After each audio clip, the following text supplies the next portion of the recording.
Hi guys, welcome to So Janelle. I'm your host Janelle So, bringing you back once more to the White House for the Filipino American History Celebration 2024.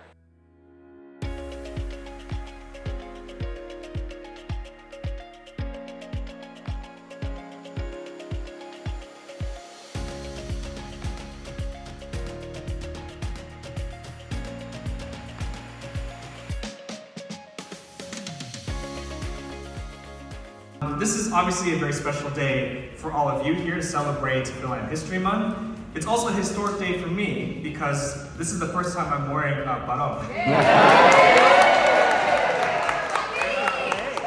I just want to say how incredible it is to share in this space. Thank you all for coming from all corners of this country to bring the noise and the fire to the White House. It's great to be here, to join all of you, and thank you for the work that you're doing on behalf of the Filipino Americans community around the country.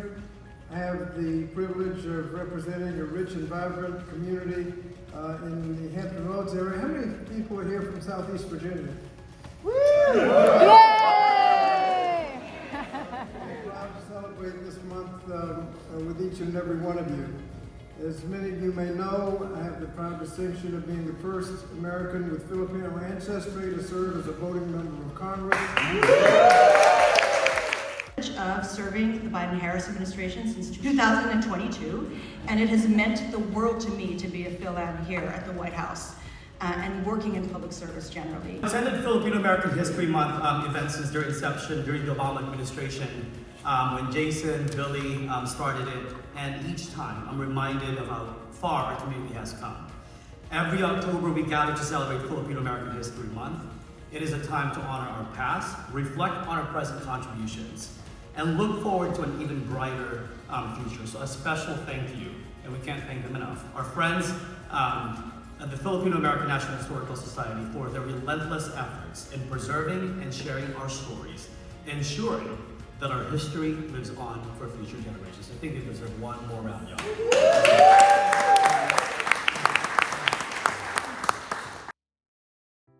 There's so many barriers. Life be lifing for life that prevents them from actually achieving the dream. And so what this helped us to realize is that we need to get folks out there telling their stories so it gets community inspired. And when we do that, when we activate community to tell their own stories and hold up the mirror, as Secretary Ortiz said, they invariably come back to us and help us. And San Antonio's gotten a reputation now of being a place that circles the wagons and helps our neighbors out.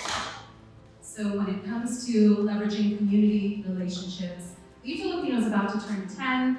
For the first 7 years of our life, I say that we operated and continue to in some way through the trunks of our cars.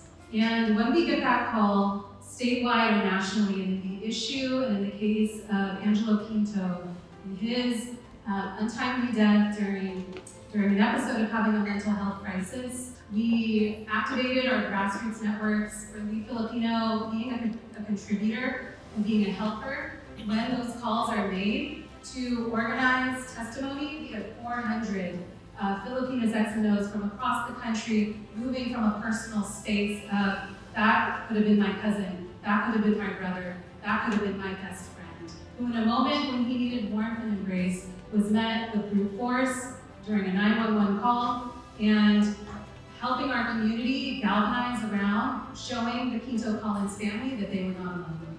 That in our systems of care that are meant to protect us, when they don't, that there are folks on the ground, there are Phil-Ams that are mobilizing to help families that are stricken and that are going through devastating and painful times. So I'll just say advocacy, it's very personal. So whatever your call is and whatever you hold here and how you move from a space of emotion, leverage that, jump into that, because we need you. What final advice do you have for the community around nonpartisan civic engagement?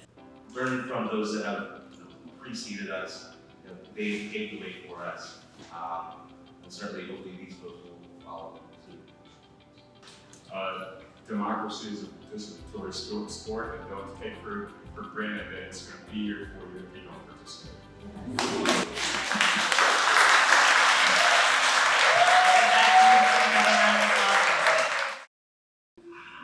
Hi everyone. What I love about this panel is that they represent so much of the diversity of our community, and especially those who have really paved the way in various sectors across the entire United States. And so this is really the best of the best. This is incredible to have Filipino American History Month be celebrated in this space, and to have our film be shared with all of you. What I do is represent and reflect the stories of our culture and our community. And I'm super honored to be here to represent education. It's not the flashiest topic, but it's such an important piece in perpetuating our history in our schools. So my focus is really centering the importance of mental health and destigmatizing that so we're able to have more equitable services for our communities.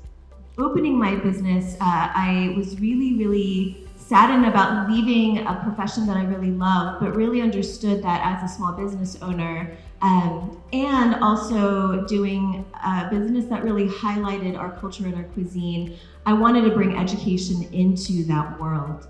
And when I retired, I got introduced to the plight of World War II veterans. It's difficult enough for us to go around the country, but you know what is difficult? When a veteran fights for his country, and then they don't get recognition. That's difficult. Tell your immigrant stories to your friends and your family, and to people who you just know now or you meet. And be proud of that story, because there needs to be a sea change in the country with respect to immigration. People need to understand how important it is and how vital it is, and how, again, there are human stories behind every single case. And then second, I will ask you to vote. How inspiring has it been, and educating, and we've learned so much. So thank you, and of course, happy Filipino American History Month to us all. We have an incredible panel of creatives. They're making, they're blazing trails across America. If you don't know what they do already, you need to go and research what they do, because they are seriously making marks in their respective fields. What would you say is your or the Filipino American community's superpower? I would have to say resilience, because it is not allowing our obstacles or difficulties define us, but empower us to encourage one another and to keep going and growing. I would say it's community. It's this right here, right? And I think it's, I'm here because of Janelle So. She interviewed me years ago, and we kept in contact. We see each other in LA all the time, and it's that community, like, you put each other on, you hype each other up, you support each other. You say, like, I think you would be great to volunteer at my event, can you help? And I think you would be great for this. So it's just knowing each other and giving each other opportunities.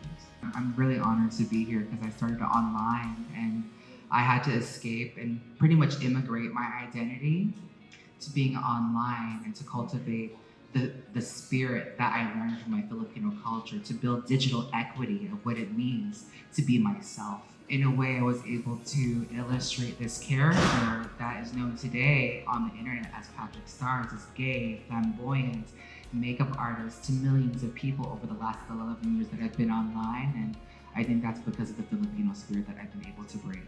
I would say the Filipino superpower that I have, that we all have, that everyone in this room has, is I like to call it a light.